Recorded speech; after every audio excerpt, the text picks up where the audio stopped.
tahu cara kerjanya, baru cara algoritma. Itu caranya. Ya.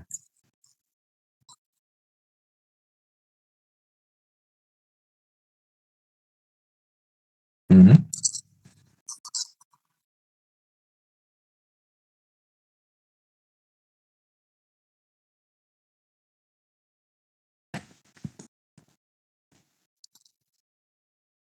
Mhm. OWP.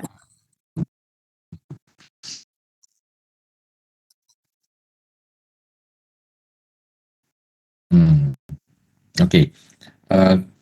Dari paper tersebut, apa future work-nya, Albert?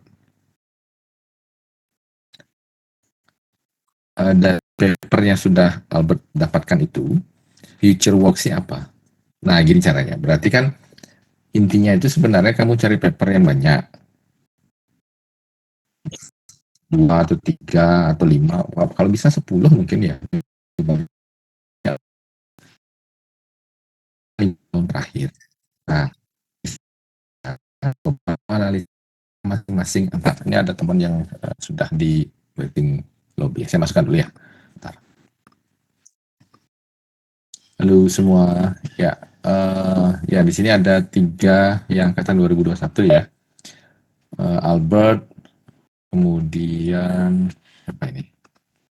Sudarsana, kemudian Krishna Magadana. Nah, terusan saya bicara dengan Albert mengenai bagaimana cara kita untuk melakukan pencarian topik gitu kan ya. Nah, pencarian topik ini kalau yang sudah dilakukan oleh Albert itu adalah sudah mencari paper. Sudah ada beberapa paper yang didapatkan oleh Albert. Dan sama seperti kalian juga yang lain, topik yang disenangi itu apa? Dari yang berkaitan dengan topik tersebut. Kemudian setelah didapatkan, buat sebuah review terhadap tersebut. Nggak usah detail banget, cukup ambil dari abstrak dulu sedikit. Dari abstrak itu dia cerita tentang apa, permasalahan. Biasanya di dalam abstrak itu akan ada sebentar, masalah solusi. Ada sekitar 3 poin. Ada sekitar 3 poin di abstrak. Yang pertama adalah permasalahannya apa. Yang kedua adalah solusinya apa. Yang ketiga adalah hasil dari implementasi solusi tersebut. Nah, dari 3 hal ini biasanya bisa kita kembangkan macam-macam di dalam tulisan di paper itu. Lebih lebih detail lagi gitu. Misalkan ya permasalahannya. Ada sebuah permasalahan, kemudian bagaimana cara kita menemukan solusi. Itu kan diceritakan juga di dalam paper. Caranya adalah dengan membaca eh, berbagai macam metode, kemudian disesuaikan apakah metode tersebut cocok atau enggak gitu. Nah, saat nanti sudah cocok, maka itu yang dipilih gitu. Jadi ada tinjauan empiris, kemudian ada juga tinjauan literatur gitu ya. Kalau empiris kan prakteknya seperti apa, kemudian tinjauan literaturnya adalah dari buku dan segala macam. Karena bisa diambil nanti solusinya. Solusinya disesuaikan dengan permasalahan yang ada. Nah, saat dipilih solusinya, berarti nanti kamu harus menjelaskan secara lebih detail. Jadi itu di bab 1 kan. Lebih detail, apa sih teknologi, apa sih metodologi, apa sih algoritma yang mau pakai itu. Pasif itu maksudnya adalah jelaskan mengenai teknologi, mengenai metodologi, mengenai algoritma, itu jelasin semua. Itu masuk di bab 2 dia, di bagian yang kedua. Kemudian nanti pada saat kita mau mengimplementasikan teknologi itu kan kita harus rancang dulu kan ya. Jadi di dalam rancangan itu eh, dari sana baru kita membuat diagram, flowchart itu, diagram dan flowchart dan segala macam. Itu baru dirancang. Nah, dari rancangan muncullah sekarang implementasi. Implementasi hasilnya itu seperti apa? Nah, ada analisa dan evaluasi. Setelah analisa dan evaluasi muncul kesimpulan. Nah, analisa dan evaluasi itu yang menyebabkan 3 item tersebut. Item ketiga adalah hasil, disitulah nanti muncul gitu. Nah, saya akan coba terlebih dahulu device-nya satunya.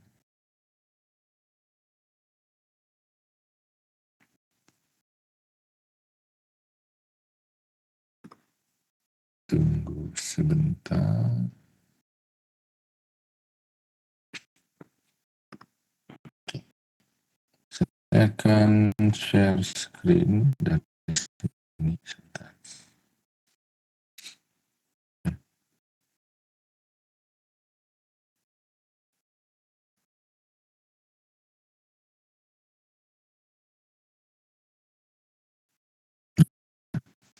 Ini ya, mudah-mudahan sudah kelihatan. Oke. Nah, jadi oke. Jadi di dalam sebuah paper itu pasti akan ada yang namanya permasalahan. Yang kedua pasti akan ada solusi, ya. Yang ketiga, kalau misalnya kalian coba cek dari sebuah paper, sebuah abstrak, pasti begini. Strukturnya pasti akan selalu begini. Nah, kemudian dari permasalahan ke solusi ini akan ada beberapa paper-paper yang lain itu, atau yang kita sebut preliminary research gitu, penelitian sebelumnya.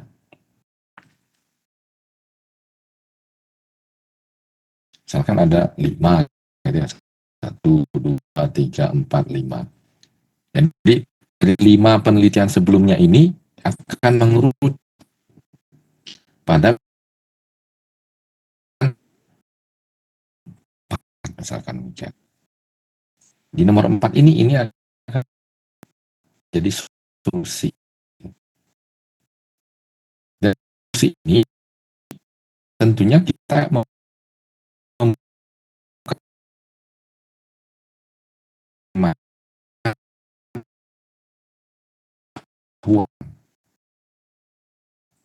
misal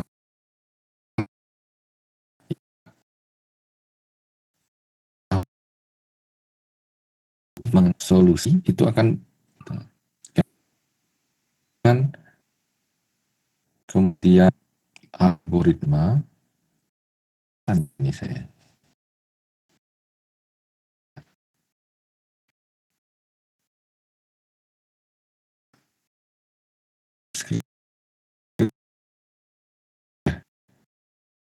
lalu tes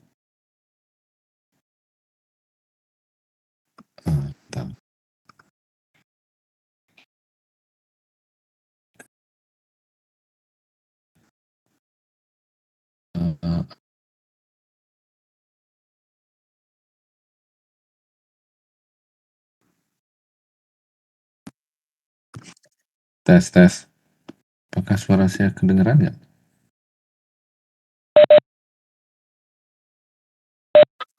Oh ya ya, oke oke. Baik. Ya, jadi solusi itu nanti akan mengandung metode, algoritma macam-macam gitu ya. Nah, di dalam metode ini kan ada namanya metodologi. Metodologi itu adalah langkah-langkah di dalam menyelesaikan sebuah permasalahan, gitu ya. Nah, metode, metodologi, algoritma, kemudian berbagai macam penelitian itu akan menjadi sebuah solusi, gitu kan ya. Nah, dari solusi ini itu nanti perlu kita jabarkan lagi setelah itu mengenai desainnya gitu. Desain solusi.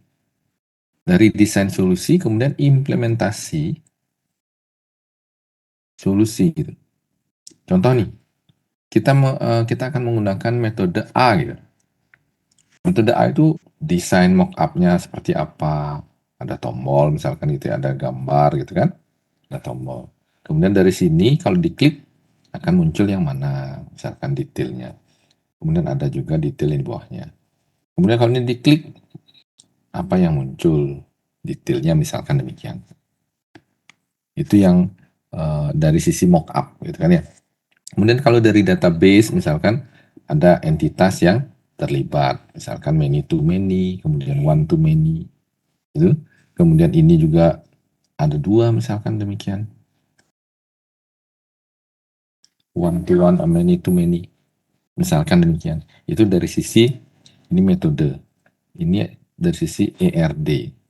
Kemudian kalau dari struktur pemrograman itu akan ada namanya DFD atau use case. Kalau pemrograman kalian nanti dari solusi itu menggunakan pemrograman terstruktur, berarti kita pakai DFD. Kalau use case itu lebih ke OOP, Object Oriented Programming. Nah, jadi tergantung sekarang mau pakai yang ini atau pakai yang ini gitu ya. Silahkan macam-macam, boleh pakai yang DFD atau boleh pakai use case. Nah, dari sini nanti kan akan dihasilkan nih sesuatu hasil gitu kan. Hasil itu nanti akan uji coba gitu. Uji cobanya berapa kali? Misalkan 20 kali. Misalkan 30 kali. Misalkan 15 kali. Nah, dari semua uji coba ini akan dihasilkan tabel gitu kan ya. Tabel, kemudian bisa juga dalam bentuk grafik nantinya. Atau dalam pie chart misalkan. Nah, berbagai macam evaluasi, itu namanya evaluasi. Berbagai macam evaluasi itu ada banyak. Ada PSNR, ada RMS, kemudian F1 measure. Nah, ini di dalamnya ada akurasi gitu. Nah, ini semua dikelompokkan dalam black box dan white box. Apa itu black box? Black box itu ya kaitannya dengan inputnya apa, output yang diharapkan apa. Kalau white box lebih ke bagaimana pemrograman itu dibuat, dibangun, apakah sudah sesuai dengan user requirement. Nah, dari berbagai macam uji ini akan dihasilkan yang namanya inilah tabel, grafik, pie chart, itu semua akan muncul di dalam hasil evaluasi, itu biasanya. Nah, dari hasil evaluasi ini,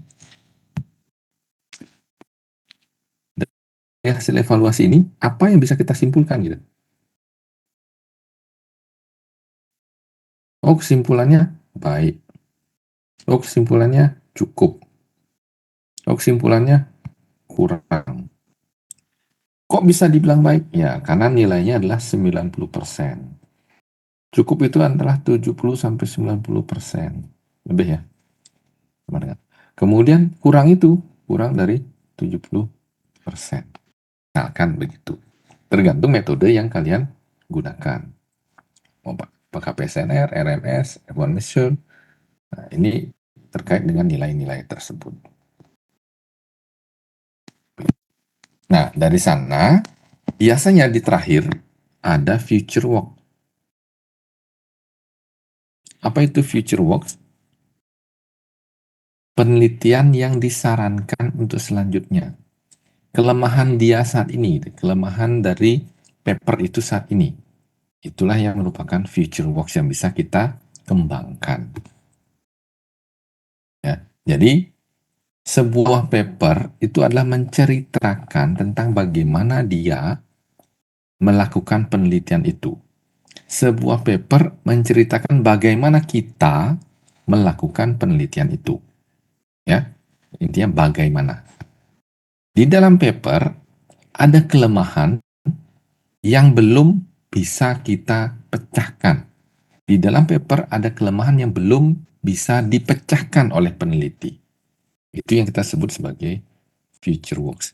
Inilah yang merupakan challenge kita atau kesempatan kita, tantangan kita untuk penelitian berikutnya di dalam future works.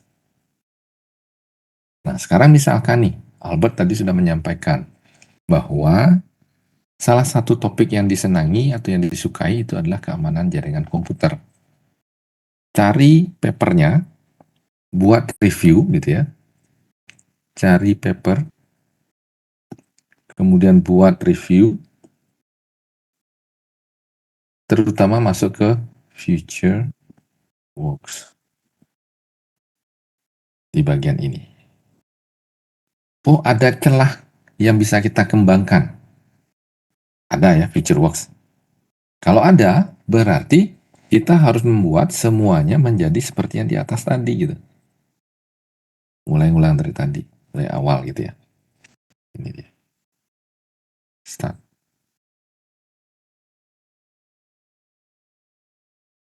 Masuk ke bagian start yang ini.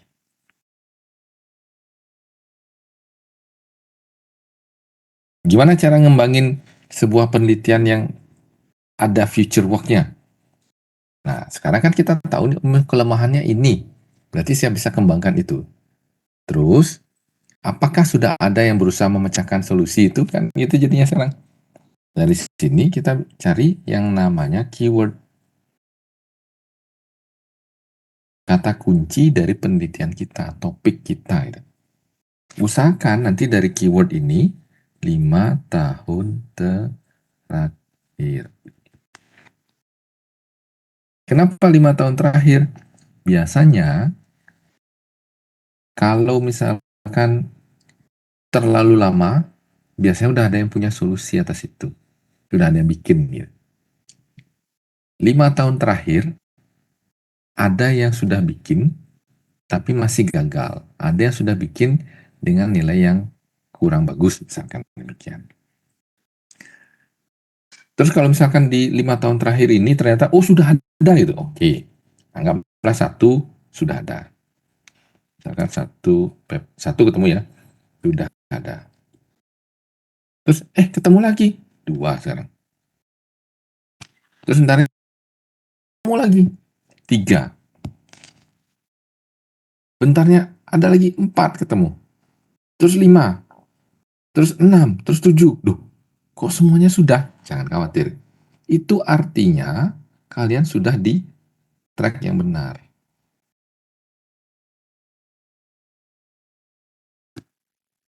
Kok bisa? Ya ini udah misalkan 10 ya. 10 paper sudah membahas apa yang kalian pikirkan itu.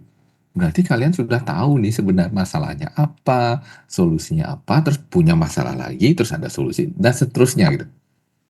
Kalian sudah ada di track yang benar. Jangan khawatir, itu malah bagus sebenarnya. Artinya kalian membaca dengan baik, menganalisa dengan baik, mencoba memecahkan, udah ada duluan, wajar. Karena kita kan baru mulai. Terus ternyata dari sana cari lagi, oh ya ini kayak bisa nih. Cek lagi, oh ternyata ada gitu. Terus begitu, itu sudah bagus. Itu kalian artinya cerdas banget tuh. Itu yang kita harapkan gitu. Sampai di suatu ketika belum ada. Pasti kan ketemu yang model itu. Jangan khawatir. Pasti akan ada hal yang bisa kita kembangkan gitu. Contoh nih, saya saat S2 kemarin, saat mencari topik tesis, tesis saya topiknya adalah multi-objective optimization. Multi-objective optimization itu adalah suatu kondisi yang harus kita pecahkan, tetapi setiap parameter, fungsi objektifnya, tujuannya itu saling bertentangan gitu. Contoh nih, saya pengen membuat sebuah kendaraan yang bisa mengangkut banyak orang, dalam artian bisa ngangkut berat gitu ya, tetapi hemat gitu. Sulit kan ya? Kalau kita bisa ngangkut banyak orang, pastinya boros gitu. Atau kalau misalkan dia dibikin hemat, pasti orang yang diangkut nggak banyak gitu. Saling bertentangan fungsi objektifnya. Gitu. Saya mencoba mencari sebuah solusi. Banyak ada solusi, tapi udah ada yang pakai ini, udah ada yang pakai ini, udah ada yang pakai ini. Akhirnya ada satu kondisi, ada satu paper yang menyatakan ada namanya invasive with optimization. Itu mirip dengan cara kerja semak belukar. Mirip artinya dia berbasis partikel ya, partikel seperti PSO dia, particle swap optimization. Nah, di sana disampaikan bahwa di dalam satu proses itu bisa kita kembangkan menggunakan, dia sarankan di FutureWorks, dia sarankan menggunakan algoritma clustering. Nah, akhirnya saya coba masukkan itu gitu. Dan memang itu yang akhirnya saya buat. Ada beberapa paper yang sudah berkaitan dengan fungsi objektif gitu ya. Kemudian ternyata ada. Terus semakin semakin dalam saya membaca, ada berbagai macam fungsi objektif yang saling bertentangan yang memang dilombakan gitu. Bahkan dia di paper tersebut dijelaskan ini untuk lomba yang 2 tahun yang lalu gitu. Wah, ini keren nih, bagus nih. Berarti memang up to date. Terus grafik yang dia harapkan juga ditampilkan. Jadi saya punya acuan akhirnya bahwa punya saya itu benar atau enggaknya berdasarkan grafik itu. Sangat mudah akhirnya. Berawal dari membaca, berawal dari mereview berbagai macam paper yang kalian suka. Itu dulu. Itu yang ingin saya jelaskan dulu. Nah, dari sana, adakah yang mau bertanya? Silakan. Mungkin Albert, Amanda, Krisna, silakan. Bayu kan sudah nih. Bayu tunggu dulu. Silakan.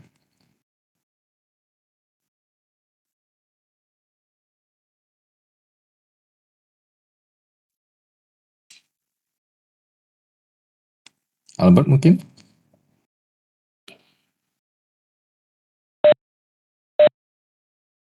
Ya.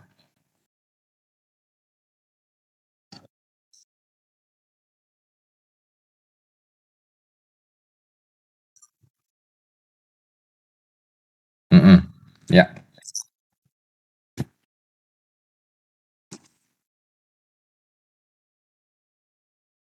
Yes.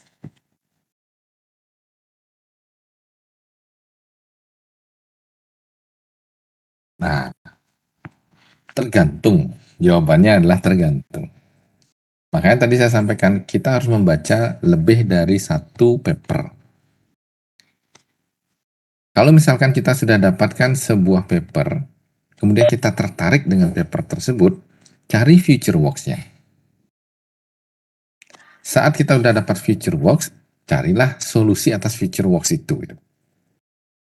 Nah, sekarang kalau misalkan Albert mencari WPA PSK ya, yang dimiliki oleh WiFi, keamanan dari WPA. Cari aja paper mengenai WPA security, WPA apa istilahnya penetration, WPA threat, misalkan seperti itu. Miripkan saja keywordnya dengan paper yang Albert dapatkan. Kalau ternyata udah ada yang membahas itu, bagus berarti. Ya, seperti saya bilang tadi, berarti Albert sudah di jalur yang tepat, sudah di tracknya. Nah, kemudian kalau belum ada yang mencoba itu, ambil segera gitu. Kalau sudah ada, tingkatkan lagi pencariannya. Masih ada waktu kok, masih panjang waktu kalian. Kalian kan baru semester 5 nih, menjelang ke semester 6 kan sebenarnya ya. 2021, 2022, 2023, oh semester 5, 6 ya sekarang ya? Oh semester 4, oh malah semester, oh iya iya iya, sorry sorry, semester 4 ya. Kalau semester 4 masih jauh bahkan ya. Ya udah nggak apa-apa. Ah, terlalu terlalu dini kalau menurut saya. Jangan khawatir. Kalau menurut saya itu adalah suatu cara ya untuk memacu kalian sebenarnya. Memacu untuk segera mengeksplor apa sih sebenarnya yang bisa kita gali gitu. Jangan khawatir, pelan-pelan aja. Karena gini, di semester 5 itu kan kalian harus kalau kalau kita berkaca di MBKM ya. Bentar, MBKM. MBKM ini kita mulai di semester kelima selama 3 semester. Tetapi kalau kita diundur itu pakainya 2 semester. Itu akan menghasilkan semester 7 kan? Ada 1 semester lagi untuk TA. Nah, Asumsinya adalah 4 semester awal ini adalah masa orientasi gitu. Masa orientasi itu apa? Semua materi, topik-topik yang menjadi pengetahuan wajib kalian itu ada di sini, di semester keempat. MK wajib. Nah, dengan adanya MBKM, nantinya kalian akan mendapatkan bonus pengetahuan ekstra yang berkaitan dengan dunia kerja. Nah, MBKM ini nantinya adalah akan mengarah ke mata kuliah pilihan. Semua mata kuliah pilihan itu pasti akan dikonversi nanti ke MBKM. Sehingga asumsinya adalah jika kalian mengambil MBKM, kami nggak ngajarin itu lagi gitu. Maka kalian harus pinter-pinter nih nyari tempat. Tempat mana yang bagus gitu. Cari aja Dekakon, Tokopedia, Lazada, kemudian Decoding yang model-model gitu yang memang benar-benar kita pakai ya, Gojek yang kayak gitu. Wih, bagus sekali itu kalau bisa kita masuk. Karena kan trafficnya tinggi banget di sana kan ya. Gimana manajemen datanya itu sangat bagus di sana pastinya. Cari yang bagus seperti itu tempatnya kalau magang. Sehingga ilmu kalian memang benar-benar sesuai dengan kebutuhan industri. Nah, kembali lagi ke semester 4, maka sekarang ini kan kebijakannya adalah kalian harus segera membuat proposal gitu kan ya. Coba aja dulu membuat. Saya yakin bahwa meskipun ditarget di bulan Mei, apa yang sudah kalian buat itu pasti akan ada revisi. Tidak serta-merta langsung kepake enggak. Pasti akan ada masukan dari dosen nantinya. Baik itu dari saya maupun dari dosen penguji nantinya. Nah, gitu caranya. Jangan khawatir. Tapi waktu yang masih panjang itu jangan diremehkan gitu. Harus segera dibuat gitu. Targetkan aja misalkan dalam 1 minggu itu kalian menghasilkan dalam 1 minggu ya kalian sudah bisa mendapatkan topik yang akan kalian capai. Gimana caranya? Ya udah, pokoknya 1 minggu ini kalian searching, membaca, mereview, searching, membaca, mereview, kaitkan, buat gambaran besarnya terlebih dahulu. Gambaran besar tuh kayak ya misalkan kotak-kotak gini aja lah, simpelnya gitu. Permasalahan yang muncul apa aja? Permasalahan, ini banyak. Solusi, ini banyak gitu. Terus paper gitu, terkait dengan dua, dengan tiga, dengan lima. Dua dengan satu, dengan 9, 7 misalkan demikian. Bikin aja petanya dulu. Nanti dari setelah mendapatkan peta tersebut baru dia, oh kalau yang ini, misalkan ya, yang ini, solusinya ini, terus yang kita baca adalah yang ini. Nah, bikin aja model itu dulu. Sehingga nanti, oh iya, inilah yang akan saya buat, ini yang saya bangun gitu. Itu sih kalau menurut saya caranya, Albert. Krisna, Amanda, kalau misalkan mau komentar juga nggak apa-apa, silahkan. Malam Pak, ingin Iya, bertanya, mm, misalkan kalau topik atau judul yang kita dapatkan itu tidak pas kita cari itu tidak kayak tidak ada yang meneliti baru kita itu bagaimana Pak? Apakah bisa dibilang masih kayak oh bagus ini atau seperti gimana? Oke, baik. Yang model seperti itu sebenarnya adalah yang paling baik, tapi itu jarang terjadi. Bisa saya katakan jarang terjadi. Karena apa? Karena cara cara berpikir kita ini saat ini adalah cara berpikir orang yang dari Eropa. Kita diminta untuk punya dasar atas penelitian kita gitu. Contoh nih, yang belum pernah terpikirkan itu kan misalkan nih teori relativitas. Kita coba nih mundur ke belakang. Saat Albert Einstein mencoba membuat sebuah teori yang namanya teori relativitas itu. Itu benar-benar nggak kebayang kan sebelumnya kan ya. Nggak ada ya orang membahas teori relativitas tapi dia temukan gitu kan. itu adalah penemuan besar, itu adalah sebuah batu lompatan ya, quantum leap lah nggak begitu, lompatan kuantum untuk bisa kita memperoleh ilmu baru. Kalau modelnya begitu jarang terjadi memang, bisa terjadi tapi jarang. Nah, sebaiknya kalau misalkan nih pengennya apa nih, kemungkinannya pasti ada, Chris. Cuman keywordnya yang belum tepat. Cari lagi dengan keyword tertentu. Kalau di level kita ya, di level kita S1 gitu, bagus nih sebenarnya pertanyaannya Krisna nih. Sudah apa? Sudah di level S2 S3 sebenarnya. Tetapi kalau di S1 itu kan kita diminta untuk mengimplementasikan sebenarnya gitu ya. Coba cari sesuatu yang ada penelitian sebelumnya. Kalaupun memang nggak ketemu gitu ya, ini luar biasa. Jangan khawatir kalau misalkan itu nggak ketemu. Asalkan kita bisa membuktikan bahwa itu nggak, memang belum ada topik itu gitu. Tapi dengan keterbatasan kita gitu ya, dengan keterbatasan kita biasanya saya pernah kok begitu. Kok kayaknya belum belum ada ya. Ngobrol sama temen gitu. Kira-kira wah ini keywordnya yang nggak dapat kita. Keywordnya ternyata yang kurang kurang kurang pas bagi kita. Saat diskusi dengan teman dia memberikan informasi keywordnya ini loh sebenarnya itu gitu. Baru cek bener gitu. Banyak ada topik-topik yang ternyata berkaitan dengan ide kita tadi gitu. Jadi ada apa namanya permasalahan pencarian keyword gitu. Pernah dengar Power Query nggak? Belum sih Pak Power Query. Belum pernah kan? Sama, Ya, saya lagi bingung nih, Power Query itu apa gitu. Tapi ada artikel yang menjelaskan Power Query. Saya cari artikel ya Power Query. Nggak ada yang begitu mudah untuk mendeskripsikan Power Query. Tetapi ada itu di Microsoft Excel itu ada namanya Power Query.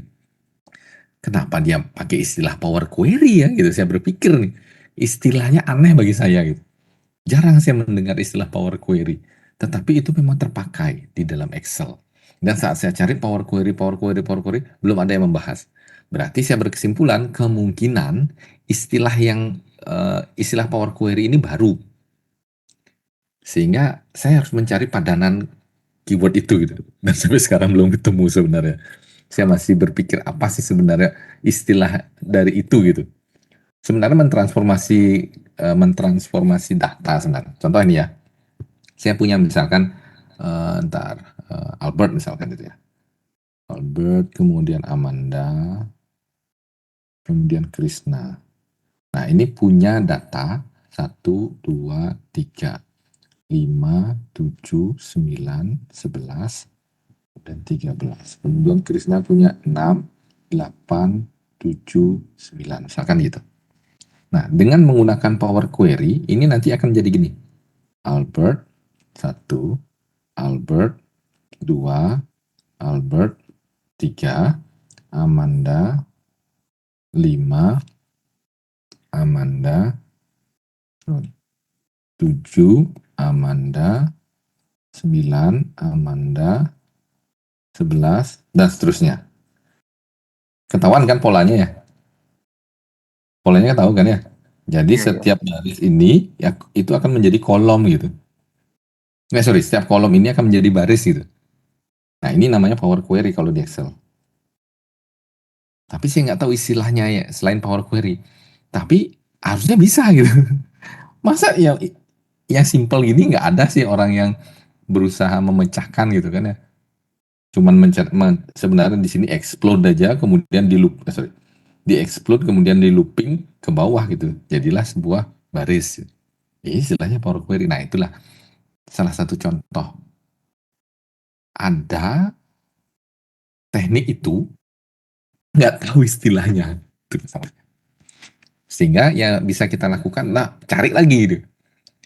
Maka saya mencoba mencari istilahnya data transformation, data transformation column to row gitu. Tapi terus terang masih sampai saat ini saya belum dapat istilah yang umum yang tepat. yang tidak menggunakan istilah Power Query. Nah, itulah Mas. Jadi contohnya, Chris, kalau misalkan kamu mencari sesuatu dan belum ada, coba istilah yang lain, keyword yang lain. Terus kalau misalkan enggak juga ketemu, eh, ya ini ada dua kemungkinan. Ini adalah lompatan yang besar, atau yang kedua memang nggak ada, gitu. Gitu, Chris, kira-kira. Oke, baik, baik Pak. Terima kasih Pak Bani. Oke. Ya, ya. Oke. Kamu senangannya di bidang apa, Chris? Di keamanan Pak, Keamanan jaringan juga sama kayak Albert ya? enggak di keamanan data lebihnya sih Pak. Oke. Baik. Keamanan data itu yang model kayak gimana? Yang mungkin seperti kayak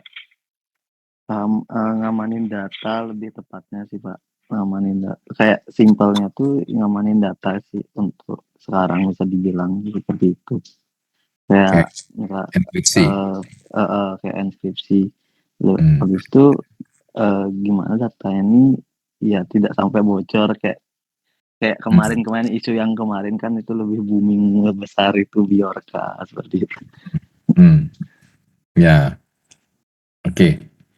Sebenarnya kalau menurut Krisna, kebocoran data itu meskipun data itu bocor, kalau misalnya nggak bisa dibaca, nggak apa-apa kan ya?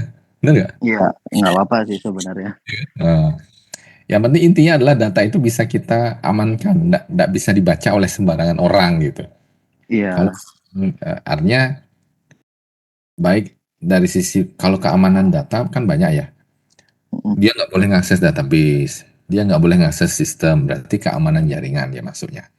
Kalau datanya mau diamankan, berarti data itu harus dienkripsi gitu, iya benar. tidak mudah dibaca. Nah, sekarang enkripsi itu kan sebenarnya prinsipnya adalah mengacak, kemudian cycle-nya panjang, tidak boleh sama, hash-nya harus apa namanya unik gitu kan ya, sama kayak Iya, itu ada hash di dalam struktur data itu kan, iya, iya. hashing harapannya adalah unik dia, nggak boleh sama Mhm, gitu. Kalau sama gimana caranya supaya itu bisa tetap dipakai gitu. Nah, itulah yang menjadi permasalahan. Jadi enkripsi, kemudian DES, kemudian ES yang seperti itu ya, 3 DES yang modelnya begitu, itu yang bisa kita ambil. Nah, sekarang kalau misalkan kita pakainya AES gitu ya, cari tambahan AES gitu, enhancement, tambahan nih. Ini adalah artinya pengembangan atau AES hybrid atau AES novelty. Ini ini biasanya 3 keyword yang bisa kita pakai ditambahkan untuk topik yang sudah ada gitu. AES enhancement, AES hybrid, AES novelty, new AES itu. Pokoknya yang baru-baru. Enhancement itu kan area pengembangan, iya, hybrid gabungan. Kalau novelty ini adalah sesuatu yang baru gitu. Biasanya pakainya itu. Kemudian tambahinlah dengan topiknya mereka ini. Topiknya ini misalnya encryption gitu kan. iya. Nah, encryption tambahin aja gitu. Itu caranya nanti dari keywordnya ya. Oke. Terima kasih Pak. Terima kasih Pak. Oke, oke, oke. Ada lagi? Amanda gimana? Permisi Pak, sebenarnya dari saya sendiri ada lagi bimbang soal topik sih Pak sebenarnya. Ya, topik yang ada itu Eh, apa aja? Topik yang mau saya ambil awal itu kan Pak blockchain, pemanfaatan blockchain buat optimalin keamanan rekam medis. Hmm? Tapi saya juga tertarik sama topik digital forensik Pak. Jadi Hmm. makanya saya masih bingung dari Bapak ada saran nggak Pak? Oke. Kalau di dalam blockchain itu kaitannya dengan enkripsi juga kan ya. Enkripsi kemudian ya ke depan gini sekarang. Sebenarnya di digital forensik ini topik yang yang sedang dicari oleh universitas di Australia. Digital forensik, digital security, itu adalah topik-topik yang sedang yang ingin dikembangkan di universitas yang ada di Australia. Digital forensik. Tapi kalau blockchain, ini juga topik yang menarik sebenarnya. Kaitannya dengan penyimpanan data. Penyimpanan data yang sangat secure. Gitu. Terus mana yang mau dipakai? Kalau saya ya, kalau misalkan Amanda ada keinginan untuk lanjut S2, nyari beasiswa di Australia, ambil yang digital forensik.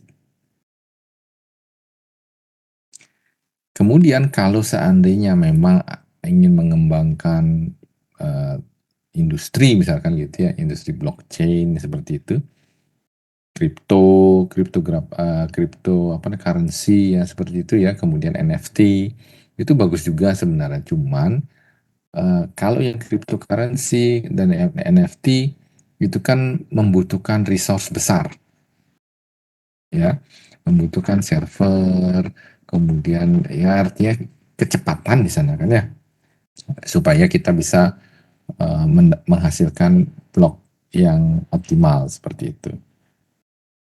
Nah, kalau misalkan saya mungkin lebih prefer ke digital forensik. Tapi tergantung Amanda lagi, apakah Amanda mau di digital forensik atau di blockchain, terserah. Sekarang cari aja dengan hardware yang kita miliki, dengan algoritma yang kita miliki gitu. Kita bisa pakai yang mana gitu. Seperti itu. Baik, terima kasih Pak. Tapi untuk digital forensik saya masih bingung sebenarnya studi kasusnya mau kayak gimana, soalnya belum ada bayangan juga. Ya, jadi sama seperti yang dilakukan Albert dan Krishna, sebaiknya cari dulu paper-paper yang berkaitan dengan digital forensik. Pembuktian, yang paling penting kan sebenarnya bagaimana kita bisa membuktikan ya, karena digital forensik seperti yang saya jelaskan di mata kuliah digital forensik itu kan berkaitan dengan hukum sebenarnya. Gimana kita menjadikan itu sebagai barang bukti. Gimana prosedur, berarti kita bikin framework. Digital forensik framework. Sehingga ada step-step yang harus kita lakukan, kemudian ada SOP yang harus kita buat. Nah, itu lebih banyak ke digital forensik. Nah, teknik-tekniknya berbagai macam-macam kan ya. Gimana cara kita mengambil data yang ada di hard disk misalkan demikian. Ada teknik, ini lebih ke arah teknik hardware biasanya kalau digital forensik.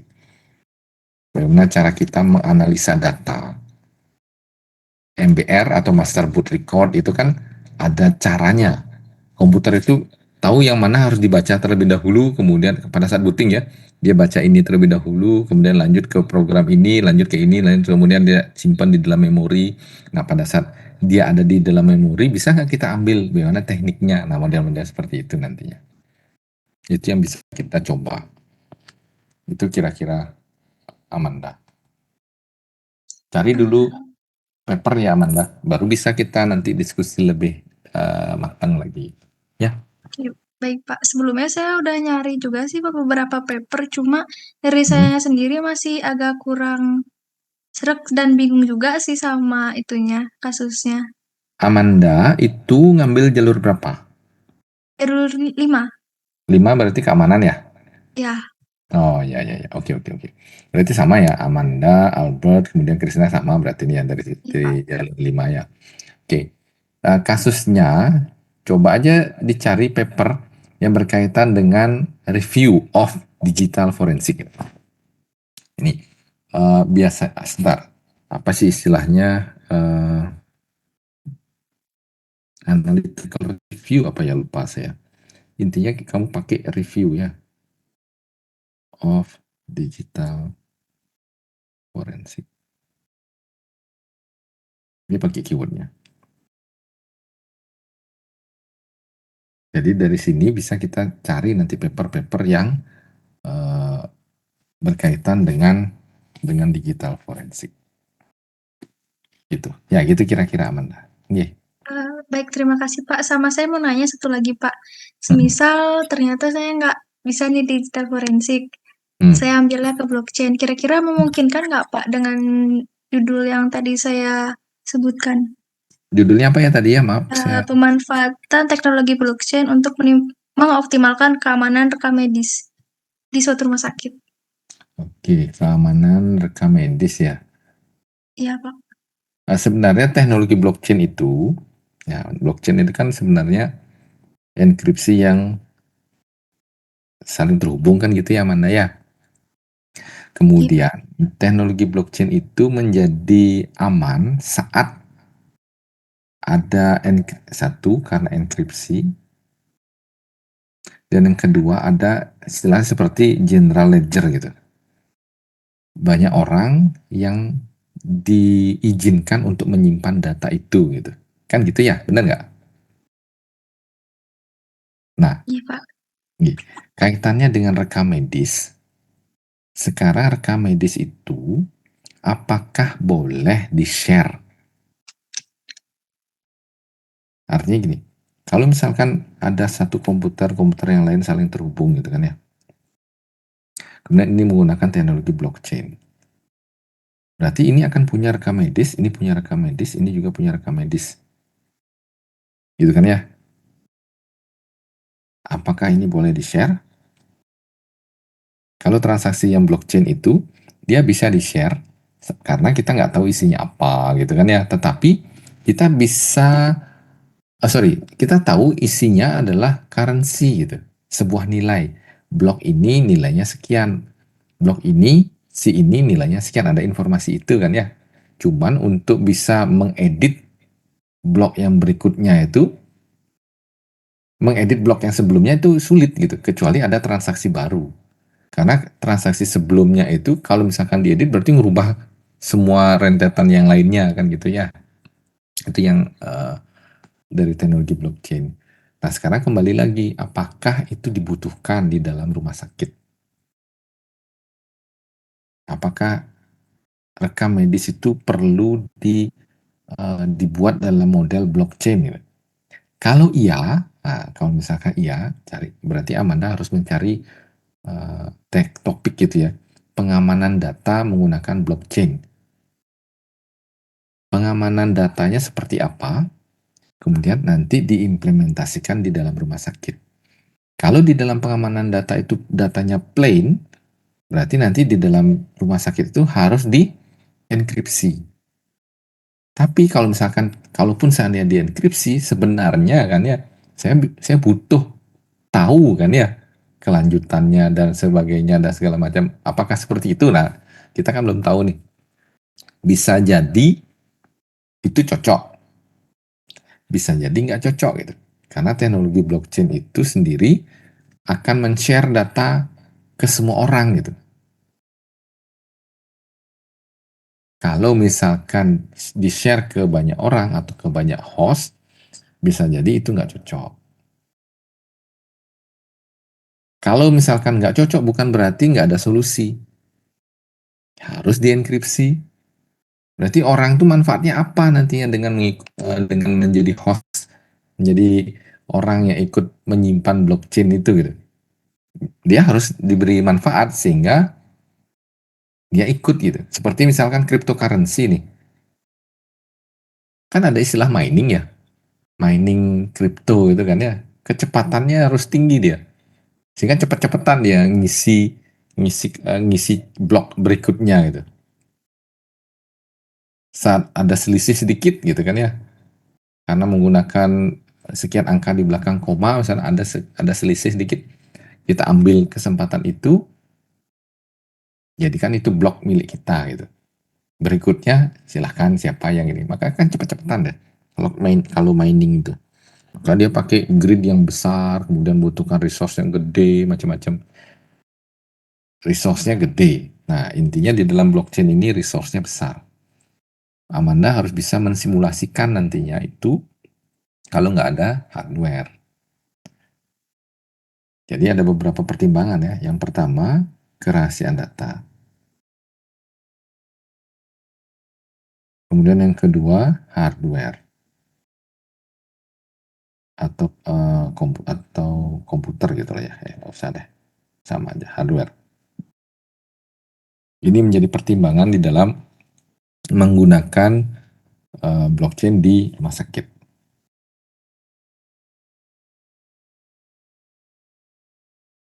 Kalau seandainya kerahasiaan data ini ternyata nggak boleh di-share gitu, apakah itu menyebabkan kita nggak pakai blockchain? Nggak, cari solusinya. Misalkan enkripsi lagi gitu.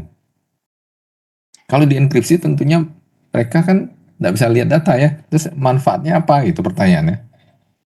Manfaat apa buat bloknya gitu? Nggak blok komputernya gitu. Nah ini harus dicari solusinya. Dicari manfaat yang bisa kita tawarkan manfaatnya misalkan demikian. Tapi kalau misalnya namanya rekam medis, dia kan mencatat saja sebenarnya. Kalau misalkan trending dan segala macam, nggak sulit dia. Hanya mencatat di sini.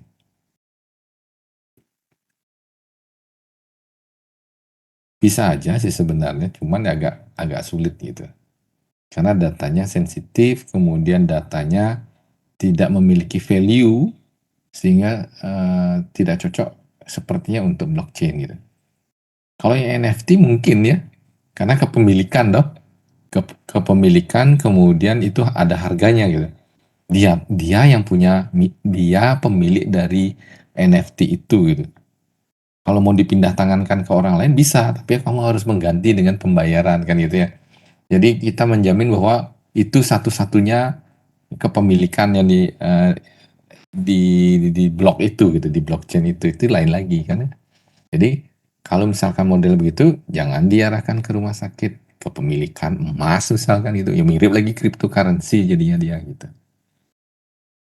Yang punya manfaat. Ya memang ini harus pelan-pelan ya, bertahap, memang kita harus diskusikan, nggak bisa langsung. Jadi saran saya, cari dulu papernya, kemudian cari cara kerja dari blockchain, apa yang bisa disimpan, data yang bagaimana, dan kenapa, itu yang harus dicari. Baru bisa kita putuskan kita pakai data rekam medis atau enggak. Seperti itu Amanda kira-kira. Baik, terima kasih Pak. Berarti Pak kalau misalnya untuk kayak tadi kata Bapak tuh keuangan itu berarti pakai blockchain wallet itu ya Pak? Saya pernah dengar ada yang namanya blockchain wallet itu. Blockchain wallet, Ya. ya itu kan cryptocurrency kan ya. Oh iya. Mm-mm. Oke, oke, baik. Terima kasih Bapak. Oke, ya ya ya. Ada lagi?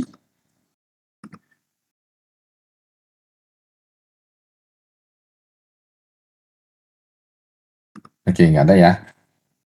Bentar, bentar, bentar. Sebentar ya. Saya lagi apa ini di sini ya.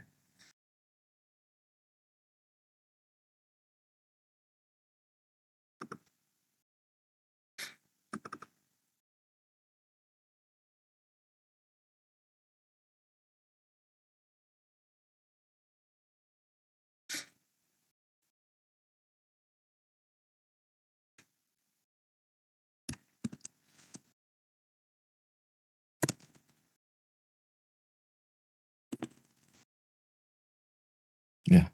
Oke, saya rasa mungkin itu aja. Saya nggak nemukan. Ya saya cari. Ya nantilah kita diskusikan lagi. Oke. Oke, itu Amanda, Albert, kemudian Krisna. Ada lagi yang mau ditanyakan? Silakan. Kalau dari saya sudah Pak segitu ya. Udah ya? Ya, Oke, baik, baik. Oke. Eh, itu siapa tadi ya? Krisna. Kalau Albert gimana? Ya, ya, oke.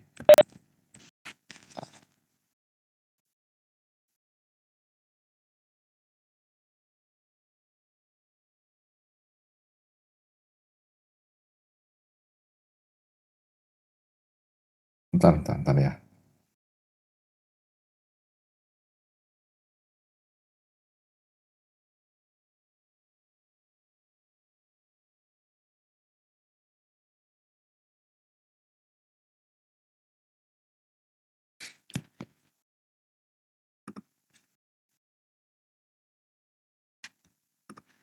Oke, makasih sudah menunggu.